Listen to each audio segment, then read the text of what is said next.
Me ollaan saatu tänään tänne Hopsi TV vieraaksi edustusjoukkueiden kapteenistoa. Tässä on Aino, Piipa, sitten miehistä Joonatan ja Emppu ja sitten minä. Mä hyppään vähän kamera toiselle puolelle kohta ja kuvaan näitä laukauksia. Eli me otetaan ylärimas kaba. Se kumpi joukkue tai kapteenisto saa ensin 3 ylärimaa, niin voittaa. Ja samalla tässä olisi tarkoitus vähän käydä ensi kautta läpi. Eli lähdetään tästä laukomaan ja lähdetään keskustelemaan ensi kaudesta. 1, 2, 3. Piip! Anteeksi. Hyvä. Se piip! Eli miehet saa päättää, että aloittaako Te voitte aloittaa. Okei.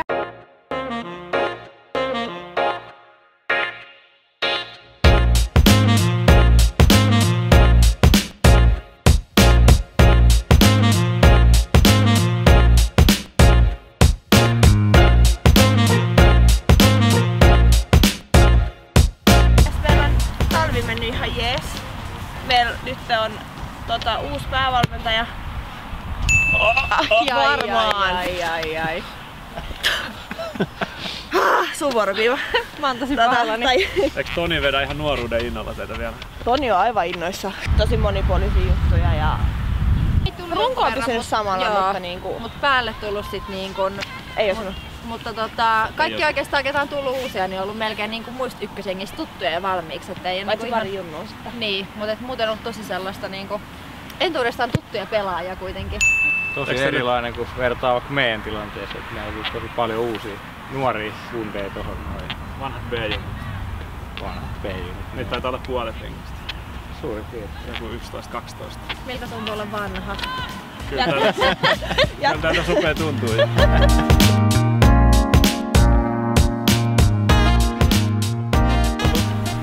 Eeli tuli uutena.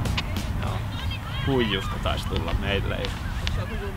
Se on vähän, no, varmaan meihin verrattuna junnu, mutta muuten sit vähän vanhempi kuitenkin. Okay. Parikin. No meillä oli kans silleen kiva, että tuli niinku sekä ihan nuoria uusia, mutta sitten tuli niinku vähän kokeneempiakin pelaajia. Että, no, niinku Vili tietty, joka tuli PK Helsingistä, niin on niinku kokeneempi vanhempi, sit Maiju HJK:sta niin kanssa. Hyvä sanoa, että se ei ole vanhempi, vaan se on rutinoituneempi. Ollut paljon jotain loukkaantumisia. Ei mitenkään ihan hirveästi ollut. Ei mitään isoa. Mitä tää meidän kameran takana heiluva kapteeniston jäsen nyt pelaa itsensä, mutta Se on vakava. Erikoistilan spesialisti Speedi on ollut. se on sillä Kauan pauhti siitä. polviin. Se on varmaan nyt ainakin jonkin aikaa, varmaan syyskaudella. Toivotaan, että tulee pian takaisin sieltä, saadaan paljon osaamista sitten ja kokemusta kentällä.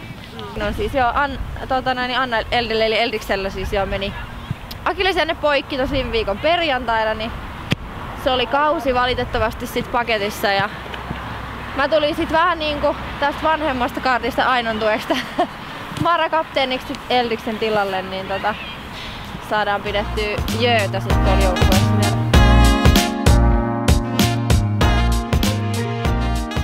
Vähän tuntuu huhuja, että täällä pelattaisiin naisten liigaa ensi vuonna. Saa nähdä miten kausi menee. On meillä niin kun siis... Ei se meidän tavoite ole, mutta se on, sanotaan, että se on ollut aika lähellä kuitenkin parin edellisen vuokin silleen, vaikka joku karsian paikka tai tällainen, kun molempia ollaan tultu kolmanneksi. Niin... Joo, periaatteessa niin meillä on vähän se ehkä, että mentaliteetti, että katsotaan vähän miten kausi lähtee. Joka peli lähdetään voittaa ja sitten katsotaan missä ollaan loppukaudesta, jos sit alkaa näyttää siltä, että pitää varautua liigakarsintoihin. Onko teillä jotain tavoitteita? Kyllä, pyritään parantamaan tietysti viime kaudesta ja olee siinä keskikasti paremmalla puolella ihan selkeästi. Totta kai kaikki sitten siitä eteenpäin on plussa, että meillä on kuitenkin aika kova lohko tossa ja siinä on monta tosi tavoitteellista joukkuetta. Niin tulee tiukkoja. Meillä on monet ekan vuotta pelaa mitään miesten pelejä. Joo. Siinä voi olla vähän tottumista. Joo, se on aina fysiikassa jo niin eri sit niinku tulla aikuisten sarjoihin. Niin... On koitettu niitä lanaattua reeneissä, että nyt oppisi.